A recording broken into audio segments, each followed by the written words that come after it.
Welcome to the Glucose Never Lies podcast, where science meets real-life experience to empower diabetes management. I'm John Pemberton. I've lived with type 1 diabetes since 2008 and have spent nearly 20 years mastering both the science and art of managing it. Through personal experimentation, published research, and my work as a diabetes specialist dietitian, I've gained deep insights into what truly makes a difference. When my son Jude tested positive for type 1 diabetes antibodies, I realised that all the knowledge in my head was wasted if I couldn't communicate it in a way that was clear, actionable, and easy to come back to. So I built the Glucose Never Lies education programme, a free online resource designed to teach people diabetes management exactly the way I'd want people to understand it if they were looking after my son.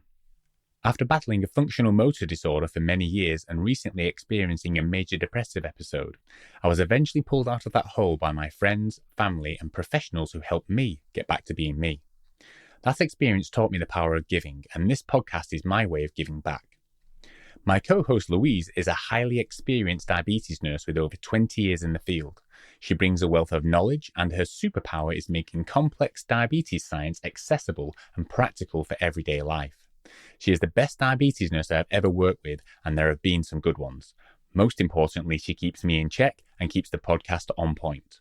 So, if you're living with diabetes or supporting someone who is, we want to make things easier, clearer, and importantly, more enjoyable.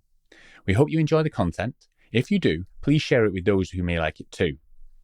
As a disclaimer, the information shared on the Glucose Never Lies podcast is for informational and educational purposes only. While we discuss strategies and insights for diabetes management, this podcast is not a substitute for professional medical advice. Always consult your healthcare team before making any changes to your diabetes plan. That done with, let's get into the content.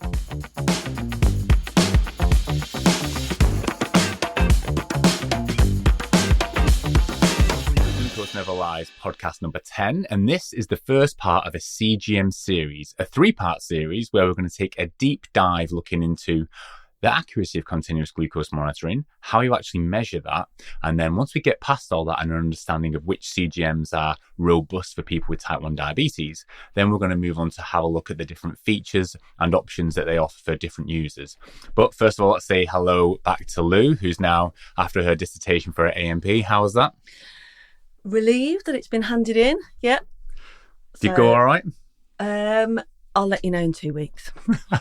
Okay, good. So she's been working hard, and in the meantime, I've been looking into continuous glucose monitoring a little bit further with the DSN forum, and we're putting something together to, I guess, really summarize everything that's going to be done within these 3 sessions to make it more publicly available. But for today, to frame this at the beginning, this conversation really is going to be about continuous glucose monitors for insulin dosing. So there are continuous glucose monitors that are approved for insulin dosing and those which are not. Now, people who without diabetes who want to use those CGM devices is a completely separate topic that won't be covered in here. This is all about CGMs for insulin dosing, what is called non-adjunctive therapy decisions. So that's the first thing. And the second thing is you'll notice on the contact page that I put my disclosures. So I've received money from Abbott, Dexcom, Roche, Insulet, and others for various talks and bits and pieces. So you can decide whether you feel like I've got a bias towards them or not. But it's important to be upfront about that because obviously some of the sensors and CGM systems we're going to be discussing are those, and those, in my opinion, are the ones that are the most accurate and have the best features. So you can either take it that I've got a bias towards those, or you can take it that I speak for those because I believe in those. It's up to you. I'm just being open and honest at the beginning. No worries. I think that's loud and clear. Okay. So just all get on the same page. So what we're going to talk about in this particular part, first part is going to be continuous glucose monitoring. What is it? And then before we get into trying to understand the accuracy of a device, we have to understand the study design conditions for the accuracy test. Because if you don't understand that, the performance that you will get told about means nothing, because you need to understand, was it done on the right population, i.e. people with type 1 diabetes, people of the right age group? Was it tested robustly across the full glucose range from as low as 2.2 to as high as 22.2, and some other specifics within there? If you don't understand that, the performance is meaningless. It means nothing to you because you have to understand that first. So we're going to spend the first part going through that. Then the second part is going to be going through, how do you actually measure accuracy? What numbers should we be looking at? What do they mean? And what should I be thinking about is useful for a CGM system that's good for insulin dosing? That'll be part 2. And then part 3, we'll be going through, okay, we're now happy with the systems that are deemed accurate enough and seem to have good data. What do we want to consider about the size of it, the alarms that it's got, the wear that it's got? All those things should be a last consideration once you feel that it's good enough for you to use for insulin dosing decisions. So I've got Lou with me today. So basically, I've been lost in this world for the last 6 or 7 years and will probably be trying to explain things way too complicated. So I've got Lou here who's going to be rein me back in and bring things down to a level that hopefully everyone listening can take away. I'll try and do that myself, but the reality is I probably won't achieve that. So are you up for that challenge? Yeah, absolutely. Okay, so pretty much on the just to give basic understanding. So when you do a finger prick, you get the glucose from the blood because the blood comes up to the surface, and you measure the glucose that's in there, and that's what you see on your finger prick blood glucose meter. Now with a continuous glucose monitor, it's slightly different. It usually has a sensor that is sat in the fat layer of the tissue or the interstitial space, basically the fat tissue, and it's measuring the glucose that's in there. So they're measuring 2 different places, but what they can do with that is we know the glucose level that's in the blood drifts out into interstitial space with about a 5-minute delay. So there are algorithms built within these continuous glucose monitors that kind of do the maths to determine what the blood glucose level is, do some kind of algorithm factor and adjustments, and then displays to you what your continuous glucose monitor is. And the systems have really improved from having a lag time of almost 20 minutes. It was 20 minutes behind what was going on in the blood, down to maybe 2 to 5 minutes, which is fantastic. So it's now moving to, as we're going to describe, insulin dosing.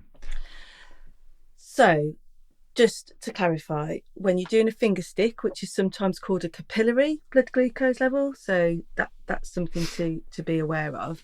And what we're saying now is that the sensors do something in between to almost bring that more in line with what is then coming out on your CGM, which will enable it to be closer matched to whatever the capillary is, so that lag time isn't as pronounced.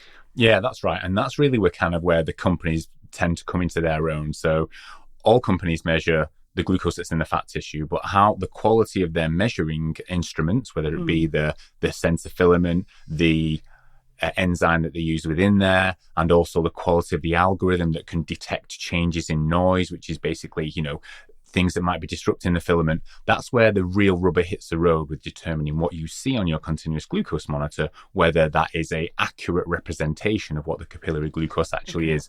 And that's when we get to talk about study design and accuracy. It's so important because not all sensors are the same, because they're manufactured differently, they have different algorithms, therefore we will find very different results, even with sort of like what appears to be on the surface very similar products.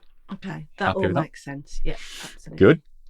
Okay, so just a clear distinction that some of them are adjunctive, which means you can't use for insulin dosing decisions. We're not going to discuss those today. The ones that we are going to talk about is the ones that have been approved to determine insulin doses off, specifically correction doses on the higher side is the most important thing. So what I want you to do now as a sort of listener is pretend that you are the football manager of a Premier League football team and you've got money to buy a striker, the best striker that you possibly can get. And what you're told is these 3 options that are about to be presented to you have all scored 800 goals and therefore are potentially equivalent. And this is what happens when you work in a diabetes team, or maybe you look online for some of these CGM sensors, and they will present a MARD value, which is mean absolute relative difference, which is on average, how far away is the sensor reading to the capillary glucose reading? And it's kind of folklore that if a sensor has a MARD of 10%, then it's pretty good. It's all good for insulin dosing decisions. That would mean on average, it's 10% difference. So to put that into context, if the finger prick was saying 10, then with a MARD of 10%, on average, the sensor reading would be anywhere between 9 and 11 because that's 10% different. Absolutely. That makes sense? Yeah. So if you just took that at face value, it wouldn't matter which one of these strikers, these front players who scored 800 goals that you selected. But now if I told you that one was Ronaldo, one was Messi, and one was me, all of a sudden you would go, hang on a minute, that doesn't sound that those 800 goals are equivalent. And that's the exact same mental approach you need to take into thinking about sensor accuracy. If someone comes and tells you, we've got a MARD of 10% before they described what the study design was, it's like me just doing that with football. The first thing you would ask is, where did you score your goals? What was the level of competition? Was it just in the park with your kids, or was it in the Premier League or international football? Those 800 goals mean something very, very different, and that's how you have to think about MARD.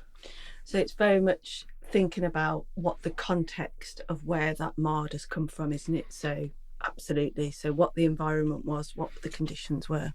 Okay. Exactly. And simple thing is, you need to think about, have these sensors been tested in the way that the glucose behaves in real life? So for example, we know that you sometimes eat without insulin, your glucose level shoots up very quickly. And then sometimes you give a correction dose and it hasn't worked in 20 minutes. So you give another, and then another, and then another, known as a rage bolus. And next thing, your glucose level is coming flying down, and it's going down really fast. So we need to make sure that these sensors have been tested all the way up to 22.2 or higher, going up fast. And we also need to make sure they're being tested when they're dropping very fast, because that's what happens in real life from time to time. Seen that a few times in practice? Yeah, absolutely. And I guess it's thinking about, let's say you're 10, it could be 11, you could be 9, but 10% in the really high range is quite a big difference. And also, has it been tested? And then obviously in the low range as well, which will make a massive difference to what you do. Yeah, and the simple way of thinking about this is, if you were going to buy a car and you were told that this car had only been tested driving in the middle lane at 50 miles an hour, that wouldn't give you much confidence how it's going to perform when you've got a lot of traffic and it's got to zip in between lanes. That's how we need to think about, have these sensors been tested? And therefore, we need to ask about study design before we ask about accuracy. So they're basically 4 really simple questions to ask that will let you know if something has been assessed properly. And the first one is, in the study that was done, were there at least 70% or 70% or more people with type 1 diabetes in the study? Because if you have less than that, it's unlikely that the sensor will have been tested in the very high and low ranges, because people with type 2 diabetes generally don't go as high as people with type 1, and certainly don't go up there at the same speeds as people with type 1, because they have their own insulin production. And similarly, because they retain their own glucagon production, they don't drop as fast and they don't go as low. So the more people with type 2 diabetes you have in a study, it's basically going to mean that the glucose levels haven't been tested in the full range and not at the right speeds. And it will make the accuracy look a lot more accurate than you will actually get within real life. So that's one simple question that first of all will help identify, has the thing been tested robustly or not? And I guess the black and white of that is, if it's done with people with type 1 diabetes where there's an absolute insulin deficiency, then you know the conditions are similar to what you want to apply in your life. Absolutely. So the second thing is, did they do meal and insulin challenges within this study? So the meal challenge is just as I described: have a meal of about 60 grams of carbs, no insulin, make the glucose level rise very, very rapidly. And then once it gets high, give a big whacking dose of insulin and make it come down fast. Now, obviously, this is done in laboratory and safe conditions, but you need to test a sensor like this, not because that's how the glucose behaves all the time, but it can do occasionally. And those are the times when it's very high, when you do what? You give a correction dose. So that you want it to be accurate when it's up there. That's when you're making the decisions, when it's moving fast, so it needs to be tested. So the second question is, did you do meal and insulin challenges? And if the answer is yes, then we know it's a good chance it's been tested. And then the third one is, when you have the sensor readings, they compare them to what we call a comparator or a reference measure, which is a measure of either capillary or venous glucose, which is assessed by a lab grade analyzer. And what you want is, when you stick all the readings together, that what are called paired reading, each sensor reading to each sort of reference measure that they've taken, and it's usually every 15 minutes in a study. And what they do is then they say, of all the readings, what percentage of those readings were low? Less than 4.4. Now that number should be 8% or more by international guidelines. That means it's been enough readings in the low range to determine whether it's accurate. Very similarly, on the very high range, what percentage readings were above 16.7? There should be 5% or more. Now, if you've got 70% of people with type 1 and you've done meal and insulin challenges, that is easy to do. Yeah. If you've got loads of people with type 2 diabetes, you didn't do meal and insulin challenges, you're not going to have those numbers, and you're going to make the sensor, well, you're not going to know how it performs like in those arenas. And also you're going to get an accuracy which looks more accurate than it will actually perform in those situations. So those 4 key questions: percentage of people type 1, 70% or more; meal and insulin challenges, yes or no; 8% or more readings in the less than 4.4 range, or 80 milligrams per deciliter; or 5% or more readings higher than 16.7, which is 300 milligrams per deciliter. If you get 4 ticks, we know then that the accuracy that is presented, you will know that it's kind of done in a way that will represent what you'll potentially get in real life. And if the answer is no to those, it doesn't mean that the sensor is inaccurate. It just means we don't know how it's going to perform. So it depends on how comfortable you are at taking risk. Personally, for me, when I'm doing insulin decisions, I don't want to be taking too many risks. I'd rather use a sensor that I understand has been tested robustly and I know what the risk is going to be.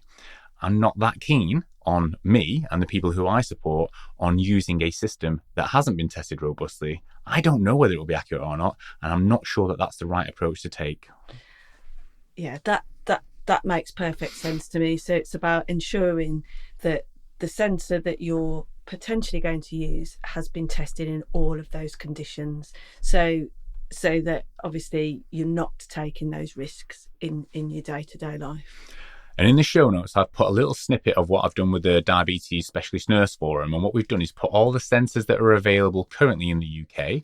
We've bracketed them into non-adjunctive use, those for insulin making decisions, and those non-adjunctive and adjunctive use, those for not insulin decisions, and basically scored them against these 4 criteria to get, the final one, which I forgot to mention, which is really important, is the data that you're showed, has it been peer reviewed, i.e. has it been published in a journal, or has it been reviewed by the FDA in America, because they have a robust process for assessing. So if the answer is yes to those 2, then you know the data has been thoroughly looked at. Sometimes when you have data on file or has only been presented as an abstract at a conference, you can't be as convinced that it's gone through the same rigorous process of data interrogation by people who are independent of that particular data. So what we've done is put together a list of those, their score out of 5. And I'm not into naming and shaming different companies apart from it's there in the list. But for this perspective, all I want to tell you is the ones that have got a score of 4 and above that are there for insulin dose decisions. And that's the AccuCheck Smart Guide, all of the Dexcom products, Dexcom G6, G7, 1, 1 Plus, the Freestyle Libre 2 Plus, the Freestyle Libre 3 Plus, the Simplera Medtronic, and the Guardian 4. All the other ones either have a score of less than 4, either 1 or 0 actually. And then obviously the adjunctive ones, which we're not really talking about, again, have got pretty much a low score as well. So again, I'm not saying that those are not accurate devices. I'm saying with the current available data that we have, we don't know. The ones that I described formally, we can be confident they've been tested robustly. So they're the only ones that we're going to take forward when we start to discuss accuracy, because we know that the accuracy is meaningful in the context of insulin dosing decisions. And I guess what's also worth considering is now that continuous glucose monitors are linking with pumps to become hybrid closed loop systems, you would want a sensor that is very accurate to be driving those automated decisions. And to help us with that, there's something called the FDA integrated CGM classification. And basically in America, they've created a new category, which is assessing sensors in a very robust way in terms of performance and study design. And if you have that marking, it then allows that sensor to be used for multiple for multiple hybrid closed loop systems. So the only ones available with that at the moment are the Dexcom G6, the Dexcom G7, the Freestyle Libre 2 Plus, and the Freestyle Libre 3 Plus. Now, importantly, the Medtronic, Simplera, and Guardian 4 are very accurate sensors, and they have American FDA Class 3 approval for the 780G. So that is clearly accurate, and the data on there is very accurate overall. But there is one option that's available in the NHS technology appraisal and supply chain that doesn't have a sensor that either meets the FDA ICGM criteria, and actually on the scoring chart you can see that that has a score of 1 out of 5. So I'm not going to suggest, and again, name and shame. It could be that that is a very accurate device, but we don't have real data, certainly from the age of 2, on the sensor accuracy. And we also currently don't have any randomized control trial data or any effective real-world data on the hybrid closed-loop performance. And that has led to pediatric societies and adult specialist technology networks like the DTN to suggest at the moment, let's put caution in place until we see further data. You can see the show notes for that. But again, from a open and honesty point of view, it's important to understand what the data is before we start thinking about what these things can do in real life. Don't know if you want to comment on that or make anything questions on that. I think that's pretty clear to me. I don't think you haven't confused me, so that's good. So ultimately now what we've got a situation is we understand that if it has been tested robustly with a study design score in our simple terms of 4 and above, we know the accuracy performance that we're going to look at is going to be robust and will likely represent real life performance. And now we're sort of going to move on and introduce the concept of accuracy now, and then we're going to pause and we'll do that in part 2. So just to put a primer for that, when you're measuring accuracy, we need to do it with a solid study design just as we've described. But then, as I mentioned, you've got the CGM readings and then you've got a comparator or a reference. Now, you can either do that for a capillary measure or you can do that from a venous measure. And there's a slight difference because the venous glucose is on average is about 5 to 10% lower than the capillary glucose. And the reason for that is when we eat, the food goes into our belly, goes into our small intestine and into our blood, and then it gets pumped out via the heart and it goes through the arteries to the arterioles to the capillaries. So therefore it's its highest concentration there. It gets used generally in the capillaries, so then the glucose concentration drops. So therefore when it then comes out into the veins and to go back to the heart, the concentration is lower than the capillary, and that is especially evident after eating.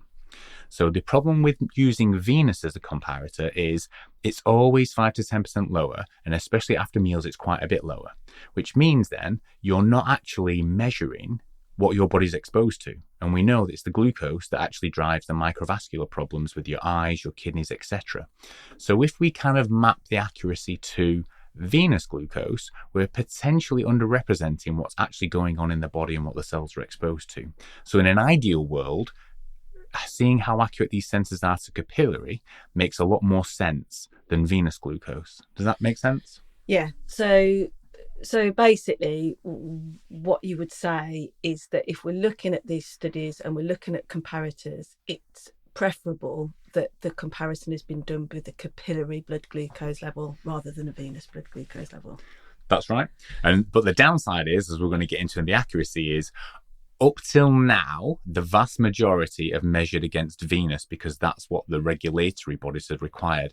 But I sit on the IFCC working group for CGM, and there's a big push for an international standard and to move it to capillary just for the reasons that I've described. But at the moment, when we talk about accuracy, we're probably going to talk most of the comparators against venous because that's what's been done, although the latest data does show against capillary, and we will discuss that.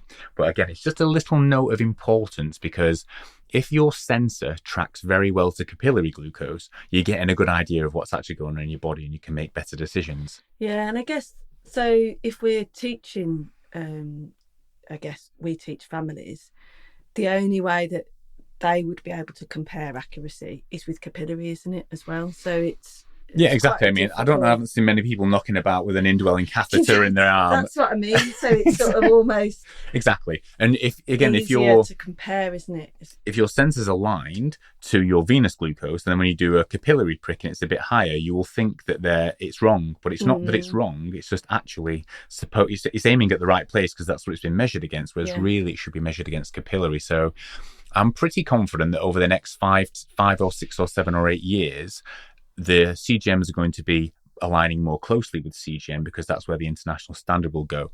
And when we come to the accuracy shortly, you'll be really surprised at what a difference it makes with a CGM system that is aligned with venous versus one that's aligned to capillary. Because then, for example, you will have 2 sensors where you've got 70% timing range on both of them. So you as the user think, fantastic, I'm bang in the zone. Exactly the same. And then when your HbA1c comes back, your HbA1c is 0.5% lower for one of the sensors that is aligned to capillary glucose and 0.5% higher when it's aligned to when Venus. it's aligned to Venus. So you as the user are then disappointed because you think you've put the same, and quite rightly have put the same effort in as the other person, yet your HbA1c, the thing that's dictating your long-term complication risk, is going to be different.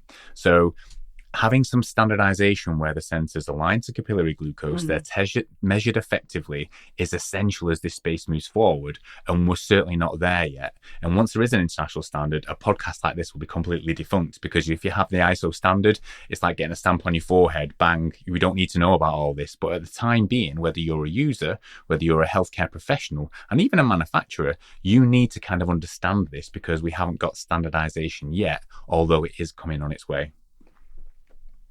That makes sense? Good work. So we'll pause there before we get into how to measure accuracy, what different accuracy measures are. But just to summarize what we've discussed, if someone tries to give you the accuracy of a performance before they tell you about a study design, you pause them and say, I'm afraid it's study design first, accuracy second. What percentage of people do you have with type 1 diabetes? 70% or more or not? Tick, yes or no. Did you use meal and insulin challenges? Tick, yes or no. Did you have 8% of readings less than 4.4? Yes or no. Do you have 5% or more above 16.7? Yes or no. And then finally, do you have a publication that you can point me towards so I know that that's been evaluated robustly? If you get 5 yeses, you can then absolutely, look at that accuracy data with confidence that it's been tested in across the full glucose range in real world conditions. If you're only getting a score of 0 or 1, again, it doesn't mean that the sensor is inaccurate and not helpful. It just means we don't really know what the performance is like. Therefore, the risk level goes up, and it depends on your appetite for risk. And certainly when we're talking about sensors that are driving automated insulin delivery systems on hybrid closed loop, I'm personally not in the business of taking risks with my own life, and I certainly wouldn't be doing that with the people that we support. I think that's really, really nice and clear. And I guess a question from me would be that you would, if you were, say, a patient with type 1 diabetes, you would want your healthcare professional to sort of have this knowledge before advocating one system over another, wouldn't you? And I guess that would be a take-home message, wouldn't it? Yeah, I mean, obviously, if you've listened to this and go, oh my God, absolutely no way in the world that I'm going to answer all those questions and I don't know. We've obviously done the work for you. When I say we, me and the DSM forum. So very soon, over the next couple of weeks or so, there will be a chart downloadable. I'll put it on my site as well, but there'll be a chart downloadable from them that will be updated on a monthly basis, which will ask those 5 questions for you and give them a study design score out of 5. And then it will actually tell you what the performance is in the metrics that we're going to discuss. And then from that, the systems that are available on prescription or on NHS supply chain, what the features are. So everything will be covered in there. But if you've got this baseline understanding and understand it right now, you'll be able to go to that chart very easily and kind of depict what you think is important and how to approach this CGM situation. Good work. Okay, so we'll see you in part 2 we'll get into the actual accuracy, and we'll see whether someone's 800 goals is actually equivalent to someone else's 800 goals. So we'll see you in the next session.